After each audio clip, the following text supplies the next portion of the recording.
তেমন কিছু না, অনেকদিন পরে তুমি আমার উপর নরম হয়েছো, এই জন্য ভালো লাগছে। অনিক ও মেঘলার মধ্যে সন্তানকে ঘিরে যে ভুল বোঝাবুঝি এতদিন ধরে চলছে, অবশেষে কি তার অবসান হতে যাচ্ছে?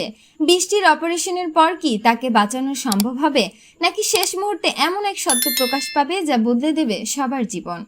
তো ভিউয়ার্স, 43 নম্বর পর্বে দেখা যাবে বৃষ্টির অপারেশন শুরু হয়, কিন্তু অপারেশনের পর তার শারীরিক অবস্থা আশঙ্কাজনক হয়ে পড়ে। ঠিক সেই সময় অনিক ও মেঘলা বৃষ্টির কাছে আসে। জীবনের শেষ মুহূর্তে বৃষ্টি আর কোনো সত্য লুকিয়ে রাখতে চায় না।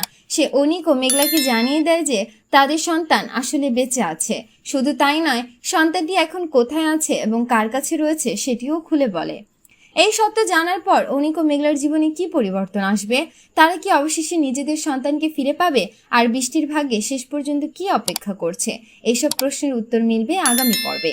গরিব ঘরের রাজপুত্র নাটকে 43 নম্বর পর্ব প্রচারিত হবে 21 জুলাই মঙ্গলবার দুপুর 12টায় শুধুমাত্র কারহিম ইউটিউব চ্যানেলে।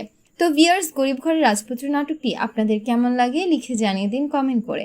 পরবর্তী আপডেট সবার আগে পেতে সাবস্ক্রাইব করুন আমাদের চ্যানেলটি। ধন্যবাদ।